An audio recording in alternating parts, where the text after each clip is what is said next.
MBBS in abroad. Apollo MedSkills 6 years of MBBS program will be completed in 35 lakhs only.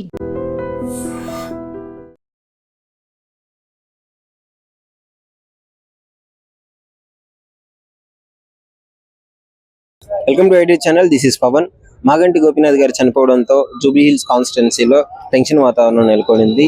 ఒకవైపు మళ్ళీ అధికారంలోకి రావాలని BRS party నేతలు అనుకుంటుంటే, మరోవైపు కాంగ్రెస్ నుంచి మాజీ క్రికెటర్ మహమ్మద్ అజారుద్దీన్ గారిని అయితే నిలబెట్టడం జరుగుతుంది. సో ఇప్పుడు వీళ్ళిద్దరిలో ఎవరు గెలుస్తారనేదే చర్చనీయాంశంగా మారింది.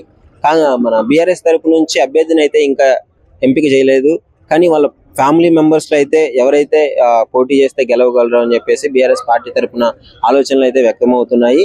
కానీ ఇప్పుడు అసలు ఎవరు గెలుస్తారు ఏంటి, ఆ కాన్స్టిట్యూన్సీ పరిస్థితి ఏంటి, ఒకవేళ కాంగ్రెస్ మళ్ళీ ఆ కంచుకోటను బద్దలుగొట్టి గెలవబోతుందా లేదా కంటిన్యూస్ గా బీఆర్ఎస్ గెలుస్తుందా అనేసి పబ్లిక్ ని అయితే అడిగి తెలుసుకుందాం. ఇప్పుడు జూబ్లీ హిల్స్ కాన్స్టిట్యున్సీలో బై ఎలక్షన్స్ రాబోతున్నాయి కదా, సో ఏ పార్టీ అధికారంలోకి వస్తే బాగుంటుంది అనుకుంటున్నారు, ఎవరు గెలిచే అవకాశాలు ఉన్నాయి?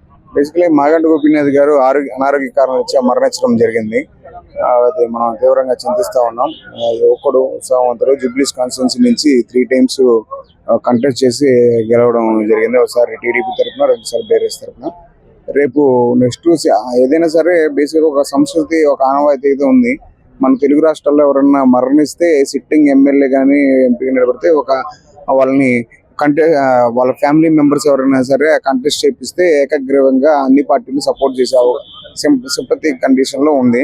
కానీ రేపు నోటిఫికేషన్ వచ్చిన తర్వాత ప్రెసెంట్ ఉన్నటువంటి అధికార పక్షం తీసుకున్న నిర్ణయాన్ని బట్టి మనం వేచి చూడాలి. బేసిక్ 6 months లోపల రావచ్చు నోటిఫికేషన్ అని చెప్పి అంటున్నారు. ఈలోపు అజారుద్దీన్ గారు కూడా నేను కాంగ్రెస్ పార్టీ అభ్యర్థిగా నేను రేస్ లో ఉన్నాను, నేనే క్యాండిడేట్ అని ప్రకటించడం జరిగింది. అయితే పరిస్థితులు ఎట్లా ఉన్నాయి? ఇప్పుడు ఒకవేళ కాంగ్రెస్ గెలిస్తే జూబ్లీ హిల్స్ కాన్స్టిట్యున్సీకి మంచి జరిగిద్ది, ఫండ్స్ వస్తాయని చెప్పేసి కొంతమంది అంటున్నారు. బీఆర్ఎస్ వస్తే మాత్రము మళ్ళీ ఇబ్బంది పడాలి ఫండ్స్ విషయంలో, ఎందుకంటే అధికార పార్టీ కాదు కాబట్టి అని అంటున్నారు. దీనిపైన మీ అభిప్రాయం ఏంటి? బేసికల్గా కాంగ్రెస్ పార్టీ అధికారంలో ఉన్నది కాబట్టి. ఇంకొకటి ఏంటంటే తెలంగాణ భారతీయ రాష్ట్ర సమితికి హైదరాబాద్ సిటీలో మంచి సీట్లు రావడం జరిగింది. కాంగ్రెస్ పార్టీకి సీట్లు అయితే లేవు. ఒక మల్రెడ్డి రంగారెడ్డి గారు మాత్రమే హైదరాబాద్ రంగారెడ్డి జిల్లాల ఈ 2 జిల్లాల దృష్ట్యా ఒక సీట్ మాత్రం గెలవడం జరిగింది.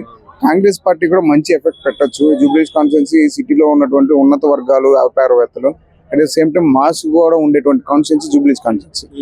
దీని పరిధిలో అన్ని వర్గాలు ఉంటాయి. ప్లస్ జూబ్లీస్ కాన్స్టిట్యున్సీ కనుక గెలిస్తే కాంగ్రెస్ పార్టీ మళ్ళీ సిటీకి కూడా రేపు బలం ఉందని చెప్పుకోవచ్చు. At the same time next జరిగేటువంటి జిహెచ్ఎంసీ ఎన్నికల్లో కూడా వీళ్ళు పర్ఫార్మెన్స్ ఇవ్వడానికి అవకాశం ఉంటుంది కాబట్టి జూబ్లీస్ ఎన్నికలు ప్రతిష్టాత్మకంగా తీసుకుంటాయని చెప్పేసి మేము భావిస్తా ఉన్నాం. సో ఫైనల్ గా మీ అభిప్రాయం ఏంటి, మీకు ఎవరు వేస్తే బాగుంటుంది? బేసిక్ గా అధికార పార్టీ ఫలాలు ఉందంటే అధికార పార్టీ గెలిస్తే బాగుంటుంది అని చెప్పేసి అధికార పార్టీ భావిస్తుంటది. కొంతమంది ద్వితీయ శ్రేణి నాయకులు కొద్దిగా పార్టీ ఆ పాములో ఉంది కాబట్టి కొన్ని పనులు జరుగుతాయి కాబట్టి కాంగ్రెస్ పార్టీకి కొద్దిగా ఇది గెలిస్తే చూసి వచ్చే అవకాశం ఉంది.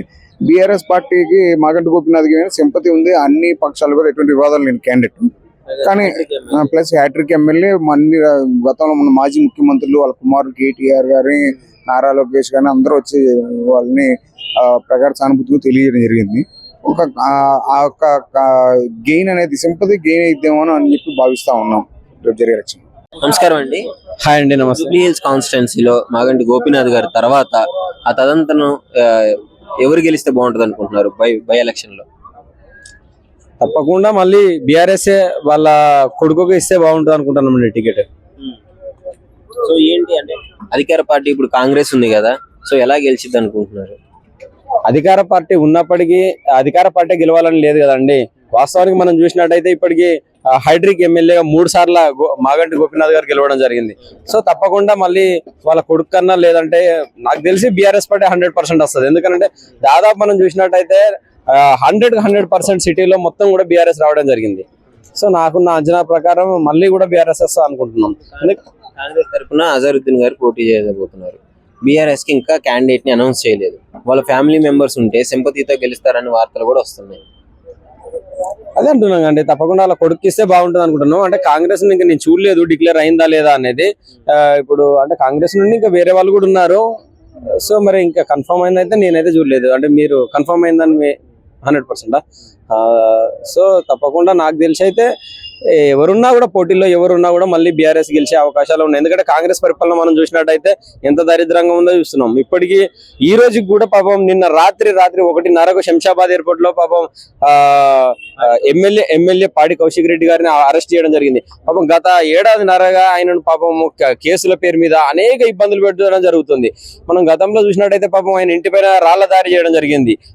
కొండాపూర్లోని తన గేటెడ్ కమ్యూనిటీలో రాళ్ల దాడి చేయడం జరిగింది. ఏదైతే అరకపూడి గాంధీ అనుచరులు ఉన్నారో ఒక ఎమ్మెల్యే అయి ఉండి సాటి ఎమ్మెల్యే మీద దాడి చేయడం జరిగింది. అదే విధంగా అప్పటి నుండి కాకుండా ఇంకా దాని ముందు నుండి కూడా చూసినట్టయితే పాపం కౌశిక్ రెడ్డి గారిని అనేక ఇబ్బందులు పెడుతున్నారు. సో ఏంటంటే ఇలాంటి అరాచక పాలన నుండి ప్రజలు విముక్తి కోరుకుంటున్నారు. అంటే ఇప్పుడు అధికారంలో ఉండి ఎంతైనా కానీ ఆ కాన్స్టిట్యున్సీలో ఓడిపోతే సిగ్గుచేటు కదా ఇప్పుడు పార్టీకి. సో మరి అది ఎట్లా ఫేస్ చేయగలరు అనుకున్నారు? అంటే ఇంత నెగిటివిటీ 1 year అయినా కానీ అది కనీసం 2 నెలల నుంచి నెగిటివిటీ స్టార్ట్ అయింది కాంగ్రెస్ కి. అంటే వాస్తవానికి ఓటము గెలుపులు అనేది ఆ పార్టీ భవిష్యత్తుని నిర్ణయించదండి. ఒక సీట్ తోటే నిర్ణయిస్తాయి అనుకోవడం చాలా తప్పు. ఎందుకంటే గతంలో మనం చూసినట్టయితే కొడంగల్లో రేవంత్ రెడ్డి గారు ఓడిపోయారు. సో తిరిగి వచ్చి మళ్ళీ ఇక్కడ మల్కాజ్గిరిలో గెలవడం జరిగింది. మళ్ళీ ఇప్పుడు అక్కడ పోటీ చేసాడో చేయలేదు. మళ్ళీ తిరిగి మళ్ళీ కొడంగడికి వెళ్ళిపోవడం జరిగింది. సో రాజకీయ పరిణామాలు ఎలా ఉంటాయంటే ఒక కాడ గెలిస్తే ఒక కాడనే ఉండాలని ఏం లేదు కానీ పెద్ద మహనీయులు కూడా అంతే అండి. ఇప్పుడు ఆఖరికి చిరంజీవి గారు కూడా అంతే. ఒకటి తిరుపతిలో పోటీ చేశారు. ఇప్పుడు అంటే రకరకాల చోట పోటీ చేస్తూనే ఉంటారు. పవన్ కళ్యాణ్ గారు పిఠాపురంలో ఎక్కడైనా కూడా ఒకటే చోట ఇది ఒక కాడ గెలవకుంటే పార్టీ మనగడ అనేది ఉండదు అనుకోవడం అది అవివేకం అండి. నాకు తెలిసి 100% మాకున్న సమాచారం ప్రకారం అయితే సిటీలో పక్క బీఆర్ఎస్ పార్టీ విజయం సాధిస్తా అనుకుంటున్నాం. ఎందుకంటే ఫండ్స్ ఉంటది కదా, ఫండ్స్ విషయంలో ఇబ్బంది అవుతుంది కదా. ఇప్పుడు అధికార పార్టీ ఫండ్స్ ఇచ్చే టైంలో చేసే కార్యక్రమంలో కానీ బీఆర్ఎస్ వాళ్ళు గెలిస్తే చేయడం కష్టం కదా అని నాకున్న అంచనా ప్రకారం అసలు ఈ ఫండ్స్ అనేది విషయం పక్కన పెడితే ప్రజల వ్యతిరేకతనే 100% ఆ పార్టీకి పునాదులుగా మారబోతున్నాయి అనేది నాకున్న అంచనా. ఎందుకంటే ఇప్పుడు మనం చూసినట్టయితే హైదరాబాద్ లో పాపం కాంగ్రెస్ పార్టీకి ఒక్క సీటు కూడా రాలేదనే ఒక దురుద్దేశంతో పాపం పేదల ఇల్లులు కూల్చేయడం జరిగింది. ఎందుకంటే వాళ్ళ తమ్ముంది తిరుపతి రెడ్డి గారిది 100 కోట్ల ప్యాలెస్ పెద్దది నోటీసులు కేవలం ఇవ్వడం జరిగింది. నోటీసులు ఇచ్చేప్పటికి సంవత్సర కాలం గడిచింది. ఆ బిల్డింగ్ ను టచ్ కూడా చేయడం లేదు. అదే నిరుపేదల ఇల్లులను మాత్రము 30 గజాలు 40 గజాలు 50 గజాలు ఉన్న నిరుపేద ఇల్లులను కూల్చడం జరిగింది. పెద్ద ఓవైసీ కాలేజీలు కానీ మల్లారెడ్డి కాలేజీలు కానీ పెద్ద అనురాగ్ యూనివర్సిటీ కాలేజీలను ఎక్కడ కూడా టచ్ చేసిన దాఖలాలు కూడా లేవు. అంటే దీని వెనుక కొన్ని లక్షల కోట్ల బిజినెస్ జరిగింది కాబట్టి వాళ్ళందరూ కూడా నోర్లు ముడుచుకోవడం జరుగుతుంది. అంటే కాంగ్రెస్ అధికారంలోకి వచ్చిందే ఆ ధనం కోసం, ముఖ్యంగా వాళ్ళకు కావాల్సిన డబ్బు ఈ 5 సంవత్సరాల్లో అంటే మళ్ళీ వాళ్ళ భావి తరాలు కూడా కష్టపడకుండా సుఖపడే విధంగా సంపాదించుకుంటున్నారు. సో ఇలాంటి పాలన ఎవరు కూడా కోరుకోవడం లేదు. నాకు తెలిసి పక్క బీఆర్ఎస్ వస్తుంది. బ్రో ఇప్పుడు జూబ్లీ హిల్స్ కాన్స్టిట్యున్సీలో ఎలక్షన్స్ రాబోతున్నాయి కదా, ఉప ఎన్నికలు. సో అందులో ఏ పార్టీ అధికారంలోకి వస్తే బాగుంటుంది అంటారు? కాన్స్టిట్యూషన్ అసలు ముందు పోటీ చేసే అభ్యర్థులు ఎవరు? కాంగ్రెస్ తరపు నుంచి అజరుద్దీన్ గారు అంటున్నారు. మరి బీఆర్ఎస్ నుంచి ఇంకా అఫీషియల్ గా ఏం చెప్పలేదు. మేబీ గోపీనాథ్ గారు చనిపోయారు కాబట్టి వాళ్ళ వైఫ్ ని నిలబెడతారు, లేదంటే వాళ్ళకి పిల్లలు ఉంటే వాళ్ళు ఎవరైనా నిలబెట్టే ఛాన్స్ ఉంది. ఏదేమైనా సరే బీఆర్ఎస్ కొట్టుకెళ్లే ఛాన్స్ ఉంటుంది. బీఆర్ఎస్ గెలిచే ఛాన్స్ ఉందంటారు. ఎందుకని? బై ఎలక్షన్లు ఎప్పుడు కూడా ఒక సింపతి పార్ట్ ఆఫ్ పాలిటిక్స్ ఉంటాయి. అంటే ఆ ముందు మనిషి ఎంత చేసాడు ఏం చేసాడు అనేది పక్కన పెడితే చనిపోయాడు అనే సింపతి మాత్రం చాలా ఎక్కువగా ఉంటుంది. దాని మీద వాళ్ళకి ఓట్ బ్యాంక్ అనేది కొంతవరకు కూడా ఇంకోసారి ఛాన్స్ ఇద్దామని ఉంటుంది. అది హ్యాట్రిక్ ఎమ్మెల్యే కదా, మూడు సార్లు గెలిచాడు సడన్ గా. 3 సార్లు గెలిచాడు అని అంటే మరి ఆయన ఏదో చేసినట్టే కదా జూబ్లీ హిల్స్ కి. జూబ్లీ హిల్స్ లో కొంతమందికి ఆయన 3 సార్లు ఎమ్మెల్యే అయ్యాడంటే ఖచ్చితంగా ఆయన మార్క్ ఉండే ఉంటది కదా. మరి అటువంటి వ్యక్తి చనిపోయాడంటే ఈసారి గతంలో ఆయన 2023లో జరిగింది కదా లాస్ట్ తెలంగాణ ఎలక్షన్స్, అప్పుడు వచ్చిన మెజార్టీ కంటే ఇంకా ఎక్కువ వస్తుంది అప్పుడు. ఎందుకంటే ఆయన చనిపోయారనే సింపతి ఉంటది. వాళ్ళ ఫ్యామిలీ మెంబర్స్ కూడా ఖచ్చితంగా ఇంకొంచెం హైప్ వచ్చే విధంగా బీఆర్ఎస్ పార్టీ తరఫు నుంచి ఖచ్చితంగా ఆ ఫ్యామిలీ మెంబర్స్ నిలబడితే ఖచ్చితంగా గెలుస్తారు. ఇప్పుడు అధికారంలో కాంగ్రెస్ పార్టీ ఉంది. ఆ కాంగ్రెస్ పార్టీ ఏదైనా చేసింది కదా ఇప్పుడు గెలిచేదానికి. ఏదైనా చేస్తామంటే ఏం చేస్తారు చెప్పు? ఈవీఎంలు ట్యాంపరింగ్ చేయడానికి అలాంటివి ఏం లేవు కదా. మహా అయితే ఓటుకి ఇంకో 1000 రూపాయలు ఎక్కువ ఖర్చు పెడతారు, లేదంటే పబ్లిసిటీ ఎక్కువ చేసుకుంటారు, అంతే కదా జరిగేది. వర్కౌట్ అయ్యే ఛాన్స్ ఏమైనా ఉందంటారా మరి? మాక్సిమం బై ఎలక్షన్ అంటే ఖచ్చితంగా చనిపోయిన ఫ్యామిలీ మెంబర్, చనిపోయిన వ్యక్తి ఫ్యామిలీ మెంబర్స్ ఎవరైతే ఉంటారో వాళ్ళకి ఎక్కువగా ఆ సీట్ గెలిచే అవకాశం ఉంటుంది. ఏదో జూబ్లీ హిల్స్ బై ఎలక్షన్ వచ్చినా మనం చెప్పట్లేదు, గతంలో మీరు ఎక్కడ చూసుకోండి 100కి 99% చనిపోయిన వ్యక్తి ఫ్యామిలీ మెంబర్స్ ఎవరైతే పోటీ చేస్తారో వాళ్ళకి ఆ సీట్ ఎక్కువ శాతం వచ్చింది. కొన్ని సందర్భాల్లో మాత్రమే అవి ఫెయిల్ అయినాయి అని చెప్పుకోవచ్చు. నా అభిప్రాయం అయితే గోపీనాథ్ గారు ఆల్రెడీ 3 సార్లు చేశారు, మంచి పేరు ఉంది, ఆయన కొంత అనారోగ్యంతో చనిపోయారు కాబట్టి ఖచ్చితంగా కొంత సింపతి అనేది వర్కౌట్ అవుద్ది. ఖచ్చితంగా బీఆర్ఎస్ మాత్రం చాలా జాగ్రత్తగా అడిగేసి ఈ సీట్ మాత్రం వాళ్ళకి కన్ఫర్మ్ చేస్తే గెలిచేస్తారు. జూబ్లీ హిల్స్ కాన్స్టిట్యున్సీలో ఇలా బై ఎలక్షన్స్ రాబోతున్నాయి. మాగంటి గోపీనాథ్ గారు చనిపోయిన తర్వాత అక్కడ ఏ పార్టీ అధికారంలోకి వచ్చే ఛాన్స్ ఉందంటారు? నాకైతే బీఆర్ఎస్ అనిపిస్తుంది అన్న. బీఆర్ఎస్ లీడ్ పడుతుంది. ఎందుకంటే ఇందాక కూడా నెక్స్ట్ ఆయన కూడా బీఆర్ఎస్ నుంచి వచ్చాడు, సేమ్ అదే పార్టీ వస్తుంది. అక్కడ కూడా ఇంప్లిమెంట్ కూడా బాగున్నది అనేది అక్కడ నుంచి సేమ్ ఆ పార్టీ వస్తుంది. కానీ ఇప్పుడు అధికారంలో కాంగ్రెస్ పార్టీ ఉంది కదా, సో వాళ్ళు కొంచెం ప్రెస్టీజియస్ గా తీసుకొని ఈ ఎలక్షన్ ని కొంచెం ఏమైనా ఖర్చు పెట్టగలిగి చేస్తే ఎలా ఉండేది పరిస్థితి? అంటే ఇప్పుడు మెయిన్ రీజన్ వచ్చిందంటే మనకు కొన్ని ప్రాజెక్టులు అయినా హైదరాబాద్ లో, అదే మెయిన్ అయితే హైడ్రా, దానివల్ల పబ్లిక్ అనేది కొంచెం కోపం ఉంది కాంగ్రెస్ మీద. దానికి అదొక రీజన్ ఉంది. ఇంకోటి ఏదైతే మనకు ఇల్లు ఇస్తున్నారో అవి కూడా శాంక్షన్ అయితే లేవు, అక్కడ కూడా కాలేవు. దానివల్ల నా గురించి అయితే కాంగ్రెస్ అంతా లీడ్ అక్కడ చూపెట్టది, ఓన్లీ టీఆర్ఎస్ వస్తుంది అక్కడ కూడా. మొన్న మేయర్ ఎలక్షన్స్ లో బీజేపీకి బీఆర్ఎస్ సపోర్ట్ చేసింది. సో ఇప్పుడు అది జరగచ్చు అంటారా, లేకపోతే రెండు సపరేట్ పార్టిసిపేట్ చేస్తారు? రెండు సపరేట్ చేస్తారు, అట్లా ఏం లేదు. ఏమన్నారంటే ఇండైరెక్ట్ గా బీజేపీ పోటీ చేయకుండా బీఆర్ఎస్ కి సపోర్ట్ చేసే ఛాన్సెస్ ఎక్కువ ఉన్నాయని అంటున్నారు. అట్లా లేదన్న, బీఆర్ఎస్ వస్తుంది. సో మూడు పార్టిసిపేట్ చేస్తే బీఆర్ఎస్. అజరుద్దీన్ గారు కూడా ఈసారి ఓడిపోయిన కోపంతో ఇంకా ఎక్కువ కష్టపడాలి అనే ఉంటుంది, కష్టపడేది ఉంటుంది. కానీ పబ్లిక్ రియాక్షన్ లో ఏముందంటే బీఆర్ఎస్ వస్తే బాగుంటుంది. ఎందుకు బీఆర్ఎస్ కి సిటీలో 25 కాన్స్టిట్యున్సీలో 24 గెలిచేసింది? అంత కంచుకోవటని అంటే అంత నమ్మకంగా ఉన్నప్పుడు విలేజ్ లో ఎందుకు ఓడిపోవడం జరిగింది? విలేజ్ లో కొన్ని ఇంప్లిమెంట్ లేరు అన్న. అవి మెయిన్ వచ్చేసి ధరణి ఒకటి వచ్చింది. ఇంకోటి మనకు దళిత బంధు పథకం ఉండేది, అది 10 lakhs వస్తుంది అన్నారు. అవి కూడా చాలా తక్కువ మందికి వచ్చినాయి. అవి కూడా 10 lakhs రాలేవు, ఒక 2 lakhs వచ్చినాయి, 5 lakhs అలా వరకు వచ్చినాయి. దానివల్ల ఇంకోటి ఉంది. ఇంకోటి మనకు కొన్ని నెగ్లిజెన్స్ అయినాయి అన్న. అక్కడ కూడా మనకు ఏవైతే మనకు నీళ్ళు వస్తాయన్నావు అవి కూడా టైంకి రాలేవు. సో ఓవరాల్ గా ఇప్పుడున్న పరిస్థితుల్లో ఏ పార్టీ గెలిస్తే ప్రజలకు మంచి జరిగింది అంటారు? జూబ్లీ హిల్స్ నా గురించి అయితే బీఆర్ఎస్ అన్న. బీఆర్ఎస్ గెలిస్తేనే అంటారు. ఫండ్స్ కష్టం కదా మరి, ఫండ్స్ అనేది ఎట్లా కేసీఆర్ ఇస్తాడు అన్న, అట్లా లేదు, టెన్షన్ లేదు, తెచ్చిస్తాడా? తెచ్చిస్తాడు. Thank you. Hi bro. Hi అన్న. బ్రో మీ కాన్స్టిట్యున్సీలో జూబ్లీ హిల్స్ లో ఇప్పుడు ఉప ఎన్నికలు రాబోతున్నాయి. గోపీనాథ్ గారు మంచి లీడర్ చనిపోయిన తర్వాత అన్న నాకు తెలిసి అంటే రేవంత్ రెడ్డి గారు ముందే ఫిక్స్ అయ్యారు, చనిపోయిన నెక్స్ట్ రోజే రేవంత్ రెడ్డి గారు ఫిక్స్ అయ్యారు. ఖచ్చితంగా అజారుద్దీన్ కి సీట్ ఇవ్వాలి. మినిస్టర్ గా కూడా ఒకవేళ ఎమ్మెల్యేగా గెలిస్తే మినిస్టర్ గా కూడా అజారుద్దీన్ తీసుకురావాలని చెప్పేసి ప్రయత్నాలు జరుగుతున్నాయి. అది సక్సెస్ అవుతుందని నేను అనుకుంటున్నాను. ఎందుకంటే ప్రభుత్వం వాళ్ళది, ఇంకొక 4 సంవత్సరాలు ఉంది, వాళ్ళకి 1 సంవత్సరం అయిపోయింది. ప్రభుత్వం వాళ్ళది, ఇంకొక బీఆర్ఎస్ లీడర్ ని కూడా ఇంకా నిలబెట్టలేదు. కానీ జూబ్లీ హిల్స్ లో ఇప్పటి వరకు బీఆర్ఎస్ ప్రభుత్వం అంటే కాంగ్రెస్ ప్రభుత్వం గెలిచిన దాఖలాలు లేవు. కానీ ఈసారి మాత్రం అజారుద్దీన్ లాస్ట్ టైం చాలా తక్కువ ఓట్లతోనే ఓడిపోయిండు. సో ఖచ్చితంగా ఈసారి గెలుస్తాను అనుకుంటున్నా. ఇంకొకటి మైనార్టీల పరంగా ముస్లిమ్స్ పరంగా ఎవరికే మినిస్ట్రీ రాలేదు. సో ఖచ్చితంగా ఈయన ఇంకా ఎవరున్నారు ముస్లిం మైనార్టీలో ఒక మినిస్ట్రీ ఇవ్వాలి అని అంటే అజారుద్దీన్ కనబడతాడు. అజారుద్దీన్ మంచోడా చెడ్డోడా పక్కకు పెడితే ఒక మైనార్టీ మనిషికి మినిస్ట్రీ ఇవ్వాలి అని చెప్పేసి వాళ్ళ సైడ్ నుండి కూడా వాదనలు నిలిపోతుంది. ఎందుకంటే ఒక ఎస్టీ పర్సన్ కి మినిస్ట్రీ ఇచ్చారు, సీతక్కకి ఇచ్చారు. ఒక ఎస్సీ పర్సన్ బట్టి విక్రమార్కకి మినిస్ట్రీ ఇచ్చారు. అట్లా మైనార్టీస్ కూడా చాలా మంది ఉన్నారు. వాళ్ళ ఓట్లు రావాలంటే ఖచ్చితంగా ఒక మినిస్ట్రీ ఇవ్వాలి. సో అందుకనే అజారుద్దీన్ కి మినిస్ట్రీ ఇవ్వాలనుకుంటున్నారు. సో నచ్చినా నచ్చకపోయినా రేవంత్ రెడ్డి గారు ఫిక్స్ అయిపోయారు. కానీ గెలవకపోవడం అనేది ఇక అజారుద్దీన్ గారి మీద డిపెండ్ అయి ఉంది. సిటీ అనేది కంచుకోట బీఆర్ఎస్ కి 25 కాన్స్టిట్యున్సీల్లో 24 గెలిచింది. సో ఇప్పుడు మరి ఎట్లా పాసిబుల్ అనుకుంటున్నారు మీరు? అంటే ఎంత కంచుకోట ఉన్నా సీఎం కాంగ్రెస్ పర్సనేగా, సీఎం రేవంత్ రెడ్డి కదా, ఎక్కడ ఓడించాలా? ఇప్పుడు సీఎంఏ ఉన్నారు ఆయన, ఈ జస్ట్ దీన్ని ఎమ్మెల్యే సీట్ ని ఇక్కడ ప్రభావం చూపిస్తారు నాకు. ఎందుకంటే అక్కడ అవకాశాలు ఉంటాయి, అది ఇస్తామంటారు, అది ఫండ్ చేస్తామని ఇది ఫండ్ చేస్తామంటారు. ఖచ్చితంగా ప్రభావాలు ఉంటాయి. దానివల్ల అజారుద్దీన్ గెలిచే ఛాన్స్ ఉంది. ఒకవేళ బలమైన బీఆర్ఎస్ నేత ఎవరైనా నిలబడితే ఖచ్చితంగా బీఆర్ఎస్ కి మాత్రం ఛాన్స్ ఉంటుంది. పెద్ద పర్సన్ నిలబడితే మాత్రం ఛాన్స్ ఉంటుంది. లేకపోతే చిన్న పర్సనే మాగంటి గోపీనాథ్ గారు బీఆర్ఎస్ నుండి ఉన్నారు, మంచి వ్యక్తి. సో ఆయనను గెలిపించారు. కానీ ఆయన చనిపోవడం వల్ల ఇప్పుడు బై ఎలక్షన్ రావడం ఎవరు ఊహించరు.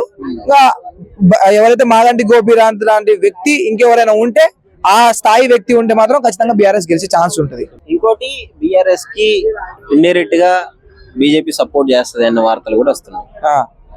బీఆర్ఎస్ బీజేపీ సపోర్ట్ అంటే మనం ఏం చెప్పలేమన్నా, అంటే చెప్పలేము. నేనైతే చెప్పలేను. ఎందుకంటే కేటీఆర్ గారు ఎవ్వరు ప్రశ్నించినట్టు, అంటే ఎవరైనా దేవుళ్ళ గురించి మా దేవుడు అని ఎవరు మాట్లాడినా కూడా ఆయన నిజాయితీగా మాట్లాడతారు. కేటీఆర్ పర్సన్, కేసీఆర్ వాళ్ళు ఎంత బీఆర్ఎస్ సపోర్ట్ చేసినా నువ్వు ఎంత, వాళ్ళేమో కాంగ్రెస్ సపోర్ట్ చేస్తారంటారు, వీళ్ళేమో బీఆర్ఎస్ సపోర్ట్ చేస్తారంటారు, వీళ్ళేమో బీజేపీ సపోర్ట్ చేస్తారు. కానీ నాకైతే మూడు వేరు అనిపిస్తుంది. అప్పుడప్పుడు కాంగ్రెస్ బీజేపీ ఇక్కడ లోకల్లో ఉన్న మినిస్టర్లు క్లోజ్ అనిపిస్తుంది, కానీ బీఆర్ఎస్ మాత్రం సపరేట్ అన్న. ఇప్పుడు జూబ్లీ హిల్స్ కాన్స్టిట్యున్సీలో ఉప ఎన్నికలు రాబోతున్నాయి. సో ఎవరు గెలుస్తారంటారు? హాట్ టాపిక్ గా మారింది ఇప్పుడు ఆ విషయం. ఇప్పుడు ఎవరు గెలుస్తారు అన్నది పోటీగా ఉంది అందరికి కూడా. యాక్చువల్ గా ఇప్పుడు కాంగ్రెస్ ఉంది కాబట్టి అదే వస్తే కొంచెం మంచి జరిగిద్ది అని చాలా మంది అనుకుంటున్నారు. కాకపోతే అక్కడ ఎవరు ఇంత ముందు చేశారు, ఆయన తర్వాత ఎవరు బాగా చేయగలరు అన్నది ప్రజల చేతిలో ఉంది, ఎవరికి వేయాలని ఓటు. సో అది ఎవరికి వేస్తారు ఏంటి అన్నది సస్పెన్స్ తో ఉంది మాకు కూడా. నెక్స్ట్ ఎవరు వస్తారు, సరే జూబ్లీస్ మళ్ళీ ఇంతకు ముందు లాగానే బాగా డెవలప్మెంట్ గానే ఉంటుందా, లేదా కొత్త వాళ్ళు ఎవరైనా వస్తే మళ్ళీ మారిపోద్దా, కొన్ని చేసిన దాన్ని ఏమన్నా మళ్ళీ వెనక్కి తీస్తారా అన్నది చాలా టఫ్ క్వశ్చన్ గా ఉంది. గోపీనాథ్ గారు చనిపోయిన ఆయన 3 సార్లు హ్యాట్రిక్ కొట్టేసి గెలిచారు. ఇప్పుడు ఆయన చనిపోవడంతో అలాంటి లీడర్ నిలబెట్టే ఛాన్స్ అయితే చాలా వరకు ఉంది. మరి కాంగ్రెస్ ఎలాంటి స్టాటిస్టిక్స్ ఉపయోగించబోతుంది అంటారు దాన్ని ఎదుర్కోవడానికి? ఇప్పుడు అలాంటి లీడర్ ని ఎతకాలి ముందు. అలా చేసే లీడర్ ఎవరున్నారు ఏంటి అని ఎతికే పనిలోనే ఉన్నారు. సో అలాంటి కరెక్ట్ పర్సన్ ఎవరు అన్నది మాకు కూడా సస్పెన్స్ గా ఉంది. కాంగ్రెస్ తరఫున గతంలో ఓడిపోయిన అజరుద్దీన్ గారే మళ్ళీ పోటీ చేస్తారు అన్నట్టు తెలుస్తుంది. బీఆర్ఎస్ తరఫున ఇంకా ఫిక్స్ అవ్వలేదు. ఏంటి పరిస్థితి అసలు? చాలా జూబ్లీ హిల్స్ అంటే చాలా రిచెస్ట్ కాన్స్టిట్యున్సీ. మళ్ళీ అజరుద్దీన్ గారు అంటే ఆయన కూడా చాలా మంచి పనులు చేశాడు. సో ఆయన వచ్చినా కూడా పర్లేదు. కాకపోతే ఇప్పుడు ప్రెసెంట్ ఆయన వస్తాడా లేకపోతే ఇంకోళ్ళు ఎవరన్నా కొత్త వాళ్ళు ఎవరన్నా నిలబడతారా అన్నది టఫ్ గా ఉంది. ఫైనల్ క్వశ్చన్, అసలు బీఆర్ఎస్ గెలుస్తుందా కాంగ్రెస్ గెలుస్తుందా? ఇప్పుడున్న పరిస్థితులు ఏ విధంగా ఉన్నాయి? ఇప్పుడున్న పరిస్థితులు అయితే బీఆర్ఎస్ కే ఉంది ఎక్కువగా, కాంగ్రెస్ నమ్మట్లా. సో ఎందుకంటే బీఆర్ఎస్ కొట్టే మొగోళ్ళు లేడు కాబట్టి సో బీఆర్ఎస్ వస్తుంది అనుకుంటున్నాను. ఇప్పుడు జూబ్లీ హిల్స్ కాన్స్టిట్యున్సీలో మాగంటి గోపీనాథ్ గారు చనిపోవడంతో ఉప ఎన్నికలు పెట్టాల్సిన అవసరం వచ్చింది. ఇప్పుడు ఆ కాన్స్టిట్యున్సీలో ఏ పార్టీ అధికారంలోకి వస్తుంది అనుకుంటున్నారు? ఇంత ముందు బీఆర్ఎస్ కాబట్టి మళ్ళీ బీఆర్ఎస్ వస్తుందని అనుకుంటున్నాము. సో ఖచ్చితంగా అదే వస్తుందని.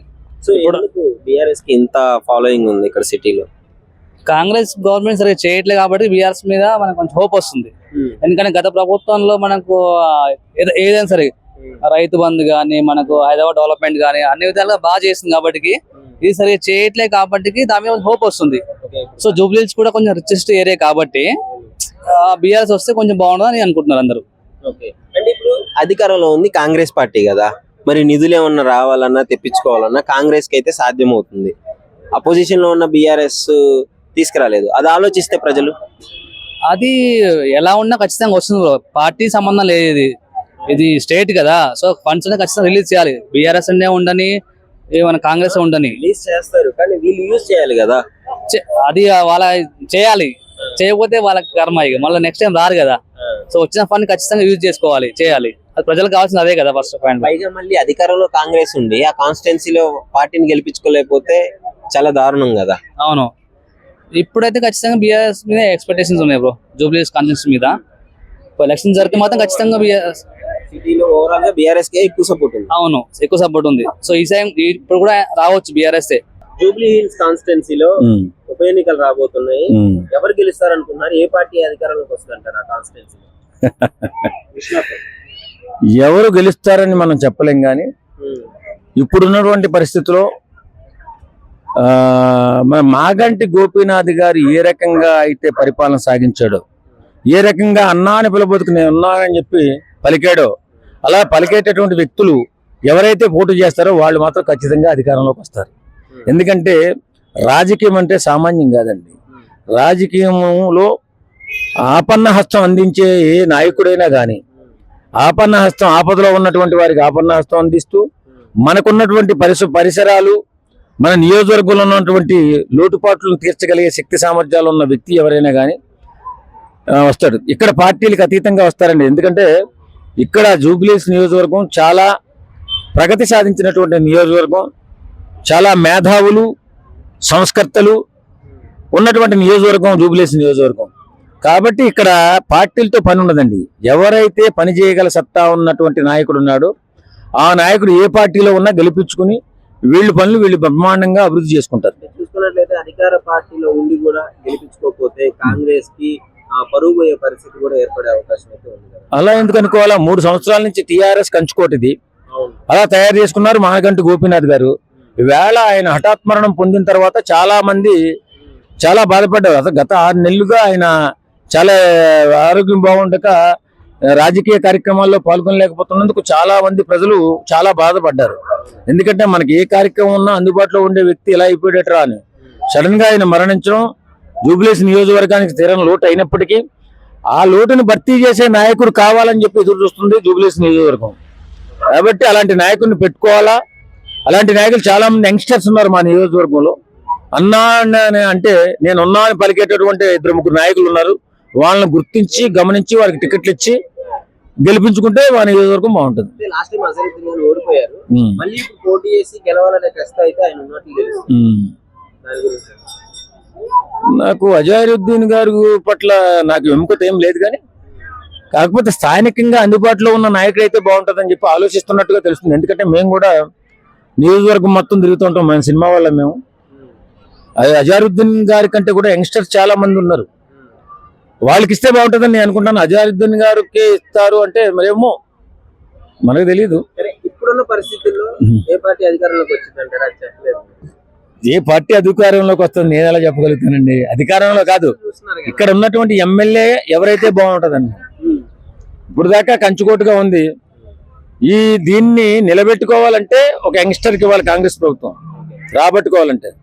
లేని పక్షంలో కొంచెం కష్టపడాల్సి వస్తుంది. అంటే ప్రజలు ఆలోచిస్తారు కదా, ఇప్పుడు అధికారంలో ఉన్న పార్టీని గెలిపించుకుంటే నిధులు వస్తాయి, మరి అపోజిషన్ లో ఉన్న పార్టీని గెలిపించుకుంటే నిధులు కూడా కొంచెం ఇబ్బంది పడాలి కదా. అదేం ఉండదండి, నిధులు అన్నిటికీ సమానంగా ఉంటారు. ఇప్పుడు మన టీఆర్ఎస్ ప్రభుత్వంలో ఉన్నప్పుడు కాంగ్రెస్ నియోజకవర్గాలు కుంటుపడిపోయాయంటే బ్రహ్మాండంగా అభివృద్ధి చేసుకున్నారు కదా. అలాగే ఈ ప్రభుత్వంలో ఉన్నప్పుడు ఎవరో కూడా ప్రభుత్వానికి కాదు, అభివృద్ధి ఎవరు చేయగలుగుతారు, చాకచక్యంగా ఎవరు పని చేయగలుగుతాడు, ఫాస్ట్ గా ఎవడు వెళ్తాడు, ఏ నాయకుడు వెళ్ళగలుగుతాడు అని చెప్పి ఆలోచిస్తారా తప్ప పైన ప్రభుత్వం ఉంది ఇది కూడా గెలిపించండి అంటే ఇంకా ఎప్పుడు కూడా ఇదే గెలుస్తూ ఉంటది. ఎప్పుడు కూడా కాంగ్రెస్ రావాలి కదా, అట్లేం జరగదు. ఇక్కడ అభివృద్ధి కావాలంటే అచ్చం మన గోపీనాథ్ గారిలాగా వర్క్ చేసే మనిషి కావాలి. నమస్కారం అండి. నమస్తే. ఇక్కడ జూబ్లీహిల్స్ కాన్స్టిట్యున్సీలో మాగంటి గోపీనాథ్ గారు చనిపోయిన తర్వాత మళ్ళీ బై ఎలక్షన్ రాబోతుంది కదా, సో ఇప్పుడు అందులో ఎవరు గెలిచే ఛాన్స్ ఉంది? ఏ పార్టీ? బీఆర్ఎస్ గెలిచే ఛాన్స్ ఉంది అనుకుంటున్నారు. ఎందుకని బీఆర్ఎస్ అనుకుంటున్నారు? ఇప్పుడు అధికారంలో కాంగ్రెస్ పార్టీ ఉంది కదా, మేబీ ఆ ఇన్ఫ్లుయెన్స్ ఉంటుంది కదా. ఉంటుంది. ఈయన కూడా లోగడ 3 సార్లు చేశాడు కదా. ఇప్పుడు ఏంటంటే ఈ ట్రిప్ బీజేపీ వాళ్ళు సపోర్ట్ చేస్తారు, లోపాయి గారు అనేది ఉంది. బీజేపీ వాళ్ళు కూడా బీఆర్ఎస్ కి సపోర్ట్ చేస్తారని ఉందా? లోపాయి గారిగా సపోర్ట్ చేస్తారు, ఎందుకంటే కాంగ్రెస్ ని ఓడించాలి కాబట్టి లోపాయి గారిగా సపోర్ట్ చేస్తారు అనేది జనంలో కొంచెం ఆలోచన ఉంది. అంటే బయట పరిస్థితులు ఎలా ఉన్నాయి ఇప్పుడు కాంగ్రెస్ పార్టీకి ప్రజల్లో? ప్రజల్లో అంటే వాళ్ళు అనుకున్న పథకాలు ఇంకా పూర్తి స్థాయిలో అమలు పరచలేకపోతున్నారు, అది కొంచెం ఎఫెక్ట్ గా ఉంటది. ఓకే, సో ఏం చెప్తారు మరి, ఎలా ఉంది కాంగ్రెస్ పాలన వచ్చిన తర్వాత? అంతవరకు పర్వాలేదు రేవంత్ రెడ్డి. అంతవరకేనా? ఇంకా టైం ఉంది కదా, 1 year అయిపోయింది. సో మొత్తానికి అయితే ఇప్పుడు బీఆర్ఎస్ తరపునే గెలుస్తారు అనుకుంటున్నారు. ఉంది, ఎందుకంటే సెంట్రల్ గవర్నమెంట్ సహకరించట్లేదు అనేది జనానికి కొంచెం అర్థమైంది. ఇప్పుడిప్పుడే నిధులు రాకుండా చేస్తున్నారు అనేది. ఆ వచ్చే నిధులు కానీ ఎక్కువ నిధులు తెచ్చుకోవడానికి అవకాశం లేదు. మొత్తానికి మీరైతే ఎవరికి సపోర్ట్ చేద్దాం అనుకుంటున్నారు? మేమైతే రేవంత్ రెడ్డికే సపోర్ట్. మీరు రేవంత్ రెడ్డికి సపోర్ట్ చేస్తూనే గెలవదు అని చెప్పేసి నిక్కచ్చి చెప్పేస్తున్నారు. అంటే ఇక్కడ ఒక జిమ్మిక్ ఉంది కదా, పోయిన పార్లమెంట్ ఎలక్షన్ లో మీరు చూసే ఉంటారు, బీఆర్ఎస్ పూర్తిగా సైలెంట్ అయిపోయింది. అవును, బీజేపీకి 8 సీట్లు రావు మామూలుగా అయితే. అసలు బీజేపీ వాళ్ళు సపోర్ట్ చేశారు, అది లోపాయి గారి ఒప్పందం. ఈ ట్రిప్ కూడా ఇక్కడ జూబ్లీహిల్స్ నియోజకవర్గంలో కూడా బీజేపీ లోపాయి గారిగా ఓటింగ్ చేస్తుంది అనేది జనంలో ఆలోచన. అఫీషియల్ గా ఏం లేదు కదా, ఇది మన ఆలోచన మాత్రమే కదా, జనంలో ఆలోచన అది. లేకపోతే మన పోయినసారి కొంచెం తేడే కదా, అజారుద్దీన్ ఓడిపోయింది. ఇప్పుడు మళ్ళీ ఆయన బీఆర్ఎస్ తరపున పోటీ చేస్తాడని అంటున్నారు. ఎవరు? అజారుద్దీన్. కాంగ్రెస్ తరపున కూడా ఎవరు ఫజరుద్దీన్ ఏదో ఉంది, ఆయన అనుకుంటున్నారు. సో మొత్తానికి అయితే బీఆర్ఎస్ మళ్ళీ విజయం సాధించింది. సిటీలో బీఆర్ఎస్ ని ఓడించలేరు అంటారు, అంతేనా? లేరంటే బీజేపీ సపోర్ట్ చేయకపోతే ఈ నియోజకవర్గంలో ఓడిపోతుంది ఖచ్చితంగా. ఎక్కువకి బీజేపీ సపోర్ట్ చేస్తే బీఆర్ఎస్ గెలిచింది. ఇదేం తిరగాసు మళ్ళీ, ఇదేం తిరగాసు అంటుంది. రాజకీయంగా మీకు కొన్ని అర్థం కావు మనకి. వాళ్ళు పైకి అట్నే తిట్టుకున్నా కూడా లోపాయికారి ఒప్పందాలు పైన పార్లమెంట్ లో చూశారు ప్రత్యేకంగా. అది కవిత కేసు కోసమే వాళ్ళు ఏదన్నా కానీ లోపాయికారిగా బీజేపీ సపోర్ట్ చేశారు. మరి బీఆర్ఎస్ ఒక్క సీటు కూడా రాలేదు. అది మొత్తానికి ఎవరు గెలుస్తారో పక్కన పెడితే, ఎవరు గెలిస్తే ప్రజలకు మంచి జరుగుతుంది అనుకుంటున్నారు? ఎవరు గెలిస్తే ఈ సీటు కాంగ్రెస్ గెలిస్తేనే ఇక్కడ మంచి జరుగుద్ది. నిధులు వస్తుంటాయి. అది ప్రతిపక్ష ఎమ్మెల్యే అంటే కొంచెం నిధులు తక్కువగానే విడుదల చేస్తుంటారు. ఆగాల్సిందే కదా. అందువల్ల ప్రజలు ఏంటంటే కాంగ్రెస్ గెలిపించుకుంటే ఇక్కడ అభివృద్ధి చెందుద్ది. నిజంగా ప్రస్తుతం ఉన్నటువంటి సమాజం దేనికి ప్రయారిటీ ఇస్తుంది? ఆర్థిక సంబంధాల చుట్టూ మాత్రమే తిరుగుతోంది. మళ్ళీ ఎన్నికలంగానే చాలా విరక్తి కలుగుతాం. మంచి అనిపిస్తుంది కదా, లేడీస్ కూడా ఛాలెంజింగ్ జాబ్స్ చేసినప్పుడు చాలా బాగుంటది. ట్రాఫిక్ అసిస్టెంట్స్ గా నియమించిన ట్రాన్స్జెండర్స్ అందరితో సాల్యూట్ చేయించుకుంటున్నారు. ఫుడ్ డెలివరీ ఇవ్వటానికి వెళ్ళినటువంటి డెలివరీ బాయ్ అనిల్ పై కళ్ళ ముందు